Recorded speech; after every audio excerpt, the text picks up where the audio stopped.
Before we begin, slow everything down for a moment. Relax your shoulders. Grab a coffee, tea, water, anything familiar, and just listen. If you enjoy long, curious explorations into how reality quietly undermines what we assume is solid, take a moment at some point to like this video, leave a comment, and share it with someone who enjoys thinking a little too deeply. Now, think about the last time you felt certain.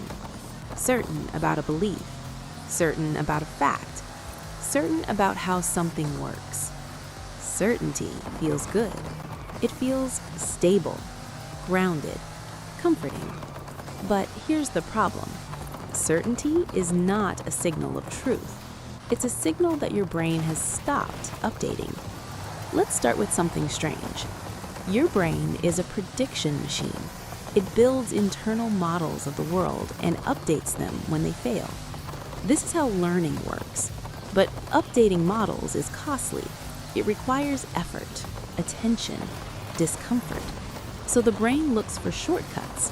And one of the most powerful shortcuts it has is confidence. Confidence reduces uncertainty. Uncertainty demands computation, which means certainty is efficient. But efficiency and accuracy are not the same thing. Now consider this. When you encounter information that fits your existing beliefs, your brain processes it smoothly. It feels fluent, easy, right. When you encounter information that contradicts your beliefs, processing slows. It feels awkward, wrong, suspicious. This difference in processing speed creates a powerful illusion. Things that are easy to process feel more true. This is called the fluency effect, and it's one of the reasons misinformation spreads so easily. Repetition increases fluency. Fluency increases confidence. Confidence feels like truth. Now pause. This means that certainty doesn't come from evidence alone. It comes from familiarity, which means you can feel deeply certain about something you are deeply wrong about, and your brain will reward that certainty. Now let's go deeper. Have you ever changed your mind about something important? If so, think back to before you changed it. At the time, your old belief didn't feel tentative. It felt obvious, which means certainty doesn't protect you from error. It hides error. Now think about how beliefs form. You're not born with them.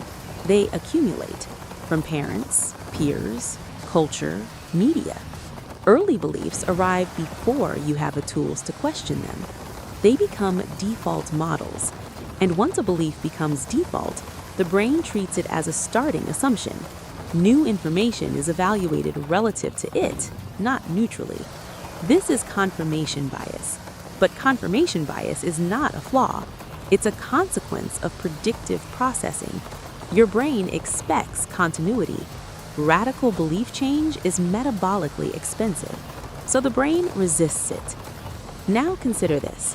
When you hold a belief strongly, your brain filters perception to protect it. You notice confirming evidence more easily. You dismiss disconfirming evidence more quickly. Not consciously, automatically. Which means belief shapes perception, not the other way around. Now think about debates. Why do debates rarely change minds? Because facts are processed through existing models. When facts threaten identity or worldview, they trigger defensiveness. The brain treats belief threat like physical threat.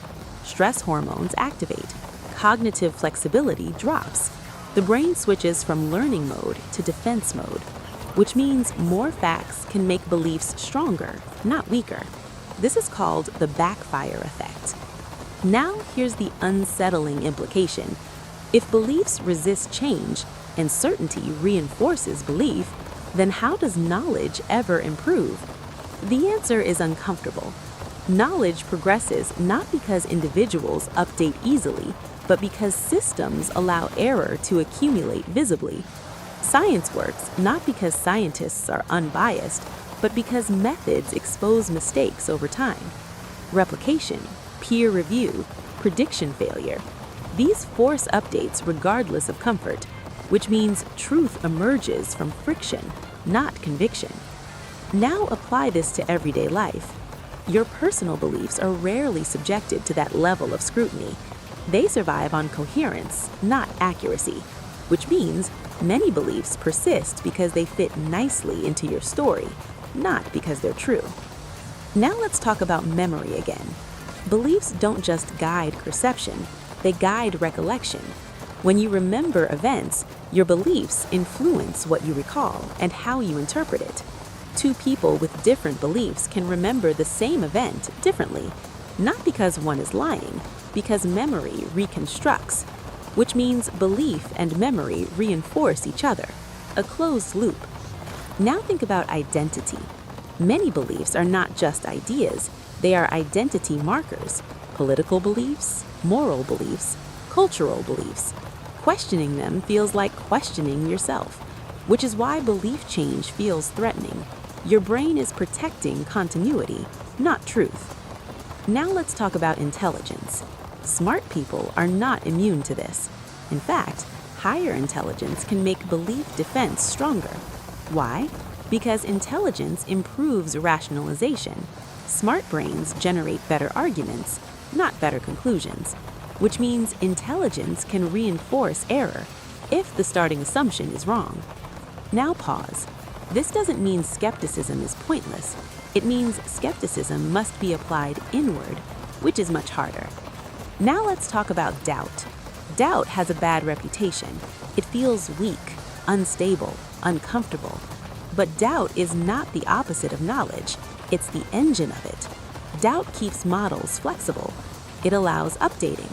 It keeps prediction errors informative instead of threatening. Now consider this. Children ask endless questions, not because they're ignorant, but because their models are still forming. They expect to be wrong. Adults stop asking because their models feel complete, which is dangerous because the world keeps changing. Now let's examine certainty neurologically. Certainty is associated with reduced activity in regions involved in error monitoring. Your brain literally stops checking, which means certainty feels calm. Doubt feels noisy, but noise is where information lives. Now think about social media. Algorithms reward certainty. Strong statements spread better than nuanced ones. Outrage spreads better than uncertainty, which means modern information environments amplify overconfidence, not accuracy. Now here's the key insight. Beliefs are tools, not treasures. They're meant to be used, tested, and discarded when they fail. But when beliefs become sacred, they stop being useful. They stop updating. Now consider a powerful idea. You don't need to eliminate beliefs. You need to weaken attachment to them. Hold beliefs lightly as provisional models, not personal truths. This doesn't make you indecisive. It makes you adaptable. Now let's talk about wisdom. Wisdom is not knowing many things. It's knowing how easily you can be wrong. It's the ability to say, I don't know yet, without discomfort. That's not weakness, that's cognitive strength. Now think about this. If you met your future self from 10 years from now, what would they disagree with you about? Almost certainly something you feel confident about today, which means today's certainty is tomorrow's embarrassment. And that's okay. That's growth. Now here's the paradox. The more you accept uncertainty, the more stable your thinking becomes, because stability comes from flexibility. Rigid systems shatter. Adaptive systems survive. Now let's end with something practical. Next time you feel absolutely certain about something, especially something emotionally charged, pause. Ask, what would change my mind? If the answer is nothing, that's not strength, that's fragility. Beliefs that can't be questioned can't be improved. And the goal isn't to be right, it's to be less wrong over time. If this made you reconsider what certainty actually means, take a moment to like the video, leave a comment, and share it with someone who enjoys thinking a little too deeply. Because the most dangerous beliefs aren't the ones that are false, they're the ones that feel unquestionably true.